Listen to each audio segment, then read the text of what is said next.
Hello বন্ধুরা, welcome to hashtag study. আমি তোমাদের সঙ্গে অভিজিৎ আজকে আবার হাজির হয়ে গেছি আরও একটি গুরুত্বপূর্ণ ভিডিওকে সঙ্গে নিয়ে। ঠিক আছে, আজকে আমি তোমাদের সঙ্গে আলোচনা করব এসএসসি জিডি অর্থাৎ স্টাফ সিলেকশন যে জেনারেল ডিউটির যে নতুন ভ্যাকান্সি এসেছে, যেখানে হিউজ ভ্যাকান্সি রয়েছে। প্রায় টোটাল ভ্যাকান্সি রয়েছে 39,481টা ভ্যাকান্সি রয়েছে। ফিমেল এবং মেল উভয়দের জন্যই কিন্তু এখানে ভ্যাকান্সি রয়েছে। আজকে আমি টোটাল ভ্যাকান্সি ডিটেলস নিয়ে আলোচনা করব তোমাদের সঙ্গে, এবং তার সঙ্গে সঙ্গে এর সিলেবাস কি রয়েছে, এক্সাম প্যাটার্ন কি রয়েছে, কোন মানে প্রত্যেকটা গুরুত্বপূর্ণ দিক আমি তোমাদের সঙ্গে শেয়ার করব আজকে এই ভিডিওর মধ্যে দিয়ে। ইতিমধ্যে ফর্ম ফিল আপ শুরু হয়ে গেছে, আমরা প্রত্যেকেই জানি, তোমরা ইতিমধ্যে ফর্ম ফিল আপ করেছো, এবং যারা এখনো করো তারা অবশ্যই ফর্ম ফিল আপ করে নেবে লাস্ট ডেটের আগের মুহূর্তে পর্যন্ত। ঠিক আছে, আমি প্রথমেই বলে রাখি যে এই এসএসসি জিডির ফর্ম ফিল আপ শুরু হয়ে গেছে 5/9/2024 থেকে, এবং এর লাস্ট ডেট রয়েছে, তবে এই ফর্ম ফিল আপ চলবে অনলাইনে 14/10/2024 পর্যন্ত কিন্তু এই ফর্ম ফিল আপ চলবে। এর মধ্যে প্রত্যেকেই ফর্ম ফিল আপ করে নেবে, বোঝা গেছে। এই ফর্ম ফিল আপ করতে আমাদের ফি লাগবে হচ্ছে 100 টাকা, ফি লাগবে 100 টাকা। ঠিক আছে, এবং এসসি এসটি ফিমেল এবং এক্স সার্ভিস ম্যানদের জন্য কোনো ফি লাগবে না, সম্পূর্ণ ফ্রিতে ফর্ম ফিল আপ করতে পারবে। সব থেকে মজার বিষয় বা আনন্দের বিষয় হচ্ছে এটা, আমরা অনেকেই কিন্তু এইসব বিষয়ে আগে পিছিয়ে পড়তাম। রিসেন্টলি আমরা দেখতে পাচ্ছি কয়েক বছর এই নিয়মটা পরিবর্তন হয়েছে, যে আমরা এখন সেন্ট্রাল গভর্নমেন্টের এসএসসি রেল এই সমস্ত পরীক্ষা বাংলা ভাষায় দিতে পারি। আগে রেল দেওয়া হতো কিন্তু এসএসসি দেওয়া হতো না, কিন্তু এই এখন তাতে এসএসসির পরীক্ষাও কিন্তু আমরা বাংলা ভাষায় দিতে পারছি, অর্থাৎ ওয়েস্ট বেঙ্গলের ছেলেমেয়েদের জন্য একটা বিশাল বড় প্লাস পয়েন্ট। যারা সবে সবে মাধ্যমিক পাশ করেছো, যারা সবে সবে উচ্চ মাধ্যমিকে পাশ করেছো বা কলেজে পড়ছো, যাদের একটু হাইট আছে, যারা ফিজিক্যাল কমপ্লিট করতে পারবে, তাদের জন্য একটা বিশাল বড় সুযোগ এই এসএসসি জিডি। দেখো, পশ্চিমবঙ্গের ওয়েস্ট বেঙ্গল পুলিশের যে চাকরি, সেই চাকরি পাওয়ার যোগ্য যারা, তারা নিঃসন্দেহে এই সেন্ট্রাল গভর্নমেন্টের জিডির পরীক্ষাতে চাকরি পাওয়ার যোগ্য তারা, অর্থাৎ যারা একটু হাইট রয়েছে, যারা একটু পড়াশোনা করছো, তারা প্রত্যেকেই এই চাকরিটা পেতে পারো। আর এবছরের ভ্যাকান্সি কিন্তু হিউজ, 39,000, মানে ভাবতে পারছো অনেক ভ্যাকান্সি রয়েছে। 39,481টা ভ্যাকান্সি রয়েছে। বলা যায় না এই ভ্যাকান্সি বাড়তেও পারে। ঠিক আছে, এবার দেখো আমি তোমাদেরকে বলবো, আজকে মূলত বলবো যে এই ভ্যাকান্সি ডিটেলস, এই এসএসসি জিডি, এই জিডির মধ্যে মানে এর মধ্যে কোন কোন পোস্টে এর বিজ্ঞপ্তি আসে এবং কোন পোস্টে কত ভ্যাকান্সি রয়েছে। ঠিক আছে, দেখো এই আমি প্রত্যেকটা পোস্টের নাম লিখেছি: BSF, CISF, CRPF, SSB, ITBP, SSF এবং এনসিবি। এই প্রত্যেকটা পোস্টে কিন্তু ভ্যাকান্সিগুলো ফিমেল এবং মেলদের রয়েছে, আমরা জানি। প্রথমে বলি যে বিএসএফ এর ক্ষেত্রে ছেলেদের জন্য 13,306টি পোস্টে অর্থাৎ ভ্যাকান্সি রয়েছে। এই বিএসএফ পোস্টে ভ্যাকান্সি রয়েছে 13,306টি, এবং ফিমেলদের জন্য রয়েছে হচ্ছে 2,348টি ভ্যাকান্সি রয়েছে ফিমেলদের, মেয়েদের জন্য। ঠিক আছে, সিআইএসএফ, আর দেখো অনেকেই কিন্তু মানে এই লাস্ট যে এসএসসি জিডি হয়েছে সেখানে কিন্তু প্রচুর ছেলেমেয়েরা চাকরি পেয়েছে, ঠিক আছে। তার থেকেও ভ্যাকান্সি কিন্তু এখানে বেশি রয়েছে। আর খুব শর্ট টাইমে চাকরি পাওয়ার একটা মাধ্যমই এখন হয়ে দাঁড়িয়েছে এসএসসি। ঠিক আছে, তো এই এসএসসিতে পরীক্ষা দিয়ে খুব শর্ট টাইমে তোমরা চাকরি করতে পারবে। যারা মাধ্যমিক পাশ করে গেছো, উচ্চ মাধ্যমিক পাশ করছো, মানে উচ্চ মাধ্যমিক পাশ করে গেছো, কলেজে পড়ছো, তাদের জন্য একটা লুফিয়ে নেওয়ার মতো একটা পরীক্ষা এটা। ঠিক আছে, যাদের হাইট রয়েছে। আর দেখো এখানে কম্পিটিশনটা বরাবরই কম হয়, এটা কিন্তু আমাদেরকে বুঝতে হবে। কেননা এই চাকরি পেতে হলে আমাদের সবার আগে দরকার হচ্ছে হাইট, তারপরে দরকার হচ্ছে আমাদের শারীরিক সক্ষমতা।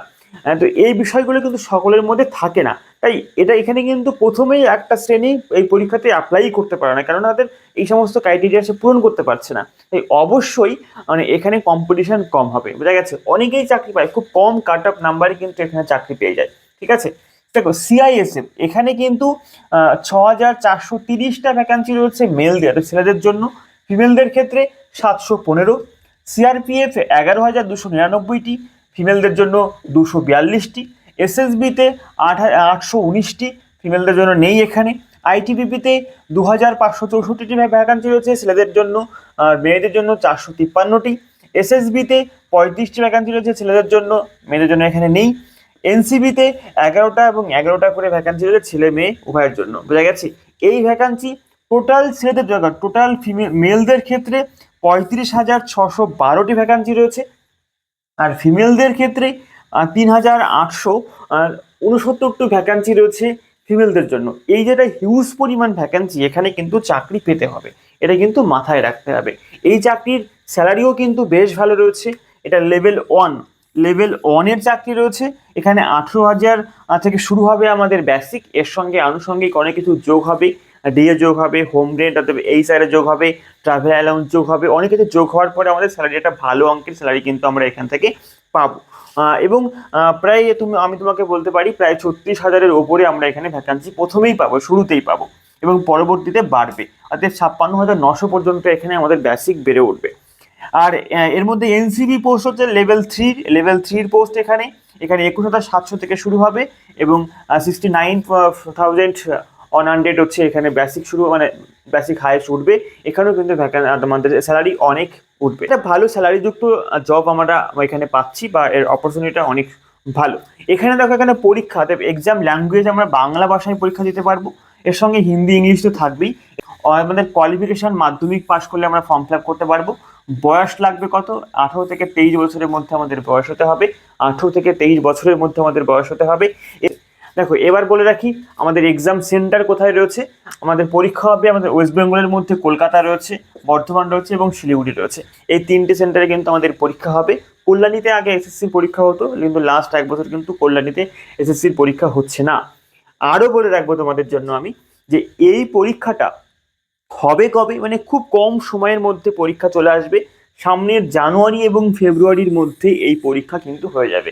অর্থাৎ আমরা আগে থেকে জেনে যাই যে কবে আমার পরীক্ষা রয়েছে, অর্থাৎ কয়েক মাস সময় থাকে আমাদের হাতে। এখানে প্রায় ম্যাক্সিমাম তুমি 3 মাস মতো হাতে সময় পাবে, তারপরেই কিন্তু তোমার পরীক্ষা।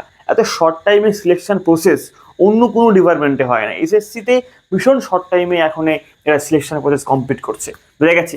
এই চাকরি পাওয়ার পদ্ধতি কি রয়েছে?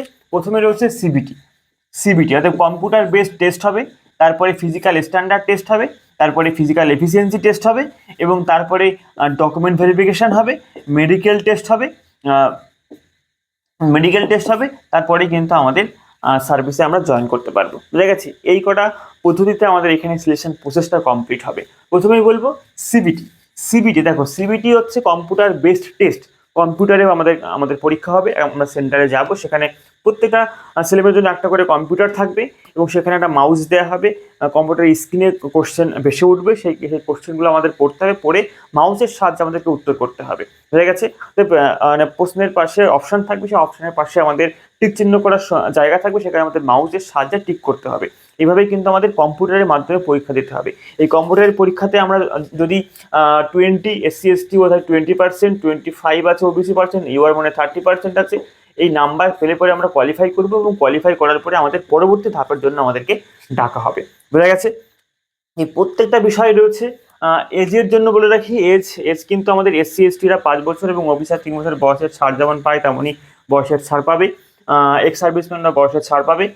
এই প্রত্যেকটা নিয়ম মেনেই আমাদের ফর্ম ফিল আপ হচ্ছে বা ফর্ম ফিল আপ হবে। প্রত্যেকে অবশ্যই লাস্ট ডেটের আগে ফর্ম ফিল আপ করে নেবে, ঠিক আছে। একদম লাস্ট ডেটে গিয়ে ফর্ম ফিল আপ করবে না, কারণ অনেক সময় আমাদের সার্ভারে প্রবলেম করে, আমরা ফর্ম ফিল আপ করতে পারি বা আমাদের ফর্ম সাবমিট হয় না। সে বিষয়ের জন্য অবশ্যই প্রথম দিকে ফর্ম ফিল আপ করবে। আর মনে রাখবে, রিসেন্ট কালার ফটো কিন্তু অবশ্যই দেবে, অর্থাৎ কোনোভাবেই পুরোনো ফটো দেবে না, রিসেন্ট ফটো দেবে। এখন তো রিসেন্ট ফটো তারা ফর্ম ফিল আপই হচ্ছে না। দেখো, এবার আমি তোমাদেরকে বলবো এই সিবিটিতে পরীক্ষা দেবো আমরা। সিবিটি পরীক্ষার সিলেবাস কী রয়েছে, আমি এর পরবর্তীতে আরও একটা ভিডিও তোমাদের জন্য আমি পোস্ট করবো, সেখানে আমি পুরো সিলেবাস একদম বাংলা ভাষায় তোমাদের সঙ্গে আমি ডিসকাস করবো। সিলেবাসটাকে সুন্দর করে সিলেবাসটা আমি তোমাদেরকে বোঝাবো, যে কী কী পড়লে হয়ে যাবে, কোন বই থেকে পড়লে হয়ে যাবে। কয়েকটা বই ফলো করলেই কিন্তু একদম চাকরি নিশ্চিত হয়। এখানে কয়েকটা বই ফলো করতে হয় এবং কয়েকটা সিলেবাসটাকে সুন্দর করে গুছিয়ে নিয়ে বসতে হয়, বোঝা গেছে। দেখো, সিবিটি যে পরীক্ষা রয়েছে, এই সিবিটির মধ্যে আমাদের রয়েছে হচ্ছে জিআই এবং রিজনিং থাকবে। 20টা কোশ্চেন থাকবে, 20টা কোশ্চেন। একটা কোশ্চেন হলো 2 নাম্বার থাকবে এবং নাম্বার থাকবে 40। এলিমেন্টারি ম্যাথামেটিক্স থাকবে, ম্যাথ থাকবে 20টা কোশ্চেন এবং 40 নাম্বার। জিকে এবং জিএ থাকবে 20টা কোশ্চেন এবং 40 নাম্বার। ইংলিশ এবং হিন্দি যে কোনো একটা থাকবে, বেসিক হিন্দি অথবা বেসিক ইংলিশ, তোমার ইচ্ছা, তুমি যেটা নেবে সেটা তুমি পরীক্ষা দেবে, এবং সেখানে থাকবে হচ্ছে কত, 20টা কোশ্চেন থাকবে, 40 নাম্বার থাকবে। এই টোটাল 160 নাম্বারের পরীক্ষা হবে। 80টা কোশ্চেন থাকবে, আমাদের 80টা কোশ্চেনের উত্তর করতে হবে। 1 ঘন্টার সময় থাকবে, অর্থাৎ 60 মিনিট আমাদের সময় থাকবে। তো এই যে পরীক্ষার প্যাটার্ন, এই প্যাটার্নে আমাদের পরীক্ষা দিতে হবে, বুঝা গেছে। এই এসএসসি জিডি এটা কিন্তু অনেকের কাছে একটা অপেক্ষার পরীক্ষা। তোমরা যারা নতুন এবছরে ফর্ম ফিল আপ করছো এসএসসি জিডিতে, অর্থাৎ যারা রিসেন্টলি উচ্চ মাধ্যমিক পাশ করে কলেজে ভর্তি হচ্ছে তারা এই ফর্ম ফিল আপটা করতে পারবে। তো তারা নিঃসন্দেহে ফর্ম ফিল আপ করো এবং কনফিডেন্সের সহকারে পরীক্ষা দাও। কোন কোন বই পড়বে, সিলেবাসটা একদম ডিটেলসে আলোচনা পরবর্তী ভিডিওটা অবশ্যই দেখবে, ঠিক আছে? আমাদের এই হ্যাশট্যাগ স্টাডি চ্যানেলে আমরা এই এসএসসি জিডির উপরে প্রত্যেকটা সিলেবাস ধরে প্রত্যেকটা বিষয়ের উপরে ডিটেলসে মানে কনসেপ্টের ভিডিও আমি তোমাদের সঙ্গে আলোচনা করব, টপিক বাই টপিক আমরা আলোচনা করব এই হ্যাশট্যাগ স্টাডি চ্যানেলেই। অবশ্যই তোমরা আমাদের সঙ্গে থেকো, ভিডিওগুলোকে দেখো, আশা করছি তোমাদের পরীক্ষাতে অনেক কাজে লাগবে, ঠিক আছে? আজকে এটুকুই, দেখা হচ্ছে পরবর্তী ভিডিওতে। তার আগে অবশ্যই বলে রাখবো, আমাদের হ্যাশট্যাগ স্টাডিকে সাবস্ক্রাইব করো, আমাদের সঙ্গে থাকো, আমাদেরকে আরও উৎসাহিত করো আরও এরকম গুরুত্বপূর্ণ ভিডিও নিয়ে আসতে। যদি কোনো কোশ্চেন থাকে তোমার, যে কোনো কোশ্চেন, যে কোনো টপিক নিয়ে তুমি আলোচনা করতে পারো আমার সঙ্গে, তুমি কমেন্ট করো। আমাদের টেলিগ্রাম গ্রুপ এবং টেলিগ্রাম চ্যানেলে তুমি যোগাযোগ করো, সেখানে আমি অনেক রকমের পোস্ট করে দিই। রিসেন্টলি এর সিলেবাসের পিডিএফটাও আমি পোস্ট করে দিয়েছি, তোমরা অবশ্যই সেখান থেকে দেখে নিতে পারো, ঠিক আছে? আজকে এটুকুই, দেখা হচ্ছে পরবর্তী ভিডিওর সঙ্গে। Best of luck.